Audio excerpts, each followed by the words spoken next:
आज इकोनॉमिक्स में part 14 study based education पर हम डिस्कस करेंगे। पार्ट 14 के अंतर्गत बेसल मानक के अंतर्गत आइए दोस्तों अपन इस पर डिस्कस करते हैं। मैं सत्यनारायण टेलर आपका इस वेब एजुकेशन पर हार्दिक स्वागत और अभिनंदन करता हूं। आइए बेसल मानक के बारे में बताएं। बैंक पर्यवेक्षण basal committee on banking supervision BCBS द्वारा समझौते पर एक सेट में पूंजीगत जोखिम एवं बाजार जोखिम, संचालकीय जोखिम, इन तीनों जोखिम के बारे में नियामकों की सिफारिशें क्या थी। बेसल्स फर्स्ट बैंक पर्यवेक्षण के अंतर्गत कमेटी के द्वारा वित्तीय संस्थान जितने भी हैं उनकी साख और जोखिम को कम करने अपने पास रखे जाने वाली न्यूनतम पूंजी की अनिवार्यता को प्रदर्शित करती है। इस मानदंड के अंतर्गत पहला मानदंड वर्ष 1988 में रखा गया था। इसके अंतर्गत अंतर्राष्ट्रीय कारोबार करने वाले वित्तीय संस्थानों को अपनी जोखिम के भारांश, संपदा, रिस्क वेटिंग एसेट्स के बारे में या न्यूनतम 8% टीयर फर्स्ट एवं टीयर सेकंड पूंजी अपने पास रखना अनिवार्य कर दिया गया था बेसल मानक के अंतर्गत। बेसल मानक सेकंड, इसके अंतर्गत मानदंड दूसरा चरण हमारा प्रारंभ होता है जो 26 जून 2014 को जारी किया गया था। वर्ष 2006 से लागू करने का इसका प्रावधान था। जहां बेसल्स 1 साख जोखिम पर केंद्रित थी, वहीं बेसल 2 अंतर्राष्ट्रीय वित्तीय संस्थानों द्वारा अलग रखे जाने वाली पूंजी के लिए एक मानक तैयार करना था। उसका विषय मान करवाया गया और बैंकों को निवेश एवं कर्ज देने वाली विभिन्न गतिविधियों के साथ जुड़े जोखिमों के मद्देनजर पूंजी और अलग अलग रखना जरूरी होता है। इसी के तहत हमने बेसल मानक दंड के अंतर्गत 3 कारकों को प्रभाव डालते हुए पढ़ा है। ये पूंजी पर्याप्तता, पर्यवेक्षण मूल्यांकन और बाजार अनुशासन।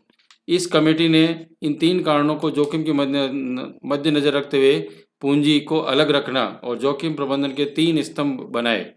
वे पूंजी पर्याप्त हो, पर्यवेक्षण मूल्यांकन किया जाए और बाजार पर अनुशासन का नियम रखा जाए।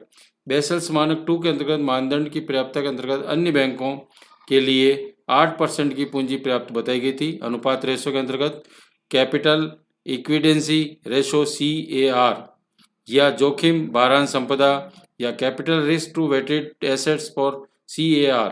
सामान्यतः बैंक 3 प्रकार की जोखिमों को सामना करता है: ऋण संबंधी जोखिम, संचालकीय संबंधी जोखिम, बाजार जोखिम। पर्यवेक्षण मूल्यांकन जरूरी है। सुपरविजन रिव्यू क्या कहता है? इसके अंतर्गत बेसल 2 के अंतर्गत ये मानदंड निश्चित किया गया कि बैंक न केवल अपने जोखिम की भरपाई के लिए बल्कि अपने पास पर्याप्त पूंजी रखें और अपनी जोखिमों में निगरानी भी रखें और प्रबंधन के क्रम में बेहतर जोखिम प्रबंधन तकनीक का उपयोग और विकास निरंतर करता रहे। बाजार में अनुशासन होना जरूरी है। मार्केट डिसिप्लिन होना चाहिए।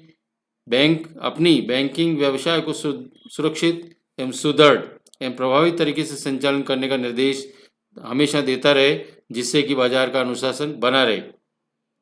बैंकों के लिए अपनी पूंजी जोखिम विवरण का एक्सपोजर देना अनिवार्य है ताकि बाजार के भागीदार उस बैंक की पूंजी पर्याप्तता का अनुमान भी बार बार लगा सके।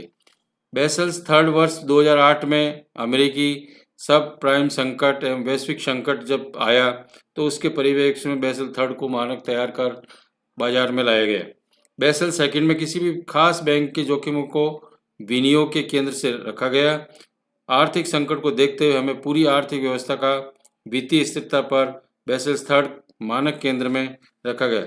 इसके अंतर्गत बैंकों को जोखिम संपदा भारांश का 4.5% कॉमन इक्विटी और बेसल सेकंड में ये प्रतिशत 2 ही था, जो कि 6% टीयर फर्स्ट पूंजी में एवं सेकंड में 4% था, जो अपने पास रखना अनिवार्य था।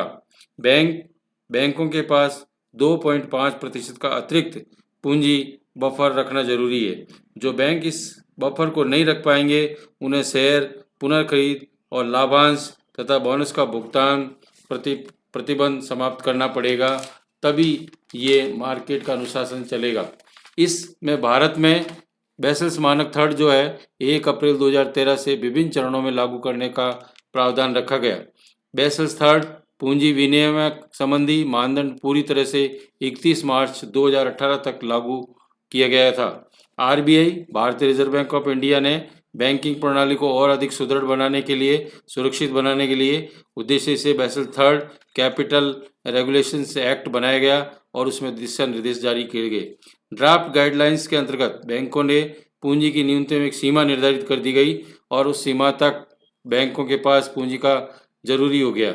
बैंक टियर थर्ड फर्स्ट पूंजी अनेक जोखिमों और भारतीय परिसंपत्ति के लिए 70% से अधिक कम नहीं हो सकती है। बैंकों की पूंजी जोखिम भारतीय परिसंपत्तियों से 9% से कम नहीं होनी चाहिए। बैंकों की जोखिम भारित परिसंपत्ति से 2.5% के बराबर पूंजी संरक्षण बफर रखना जरूरी कर दिया गया था।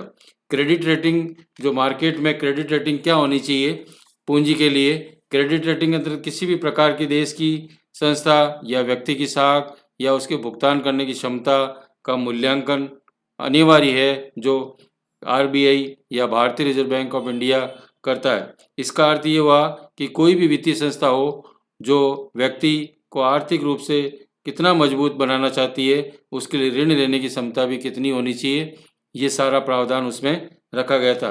रेटिंग एक तरह का मूल्यांकन ही है और इसके तहत देशों की तथा बड़ी बड़ी कंपनियों व बड़े बड़े पैमाने पर कारखाने और उधार लेने वाले का मूल्यांकन समय समय पर इवैल्यूएशन होना चाहिए, जिससे मूल्यांकन किया जा सकता है और मूल्यांकन पर ही बैंक और मार्केट निर्धारित होता है।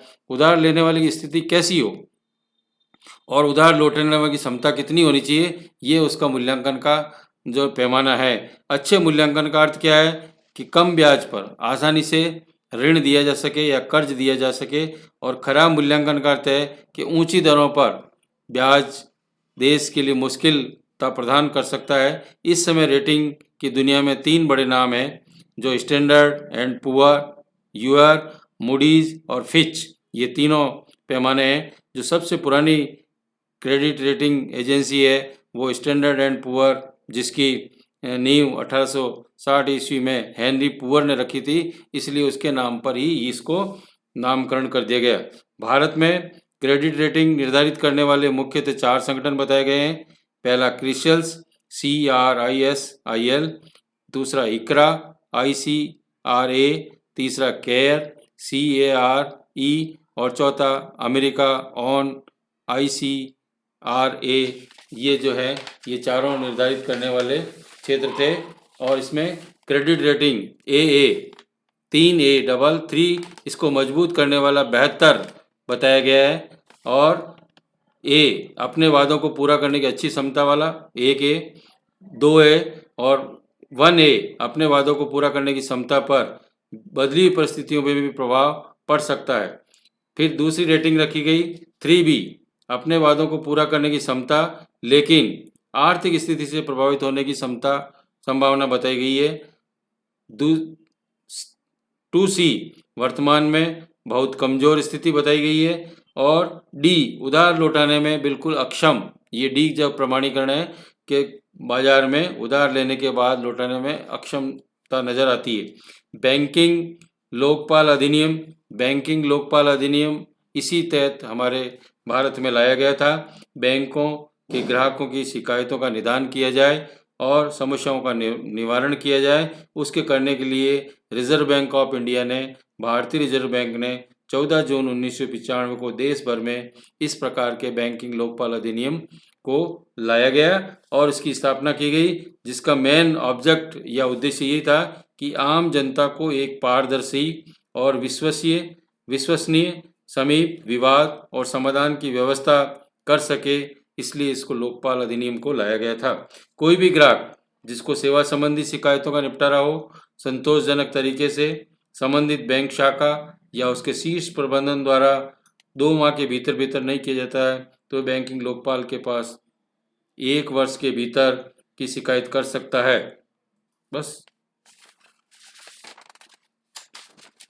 इसके द्वारा फिजिकल पॉलिसी, राजकोषीय नीति के अंतर्गत राजकोषीय नीति अथवा प्रशुल्क नीति हमारा हाथ से सरकार की आय व्यय को तथा ऋण से संबंधित क्रियाओं से होता है। राजकोषीय नीति बजट की समस्त क्रियाएं आती है, जिसके अंतर्गत राज्य सरकार द्वारा धन एकत्रित करना, उसको व्यय करना, ऋण प्राप्त करना और ऋणों का भुगतान करना, ये वित्तीय प्रबंधन करना आदि इसमें सम्मिलित है। Thank you for this video.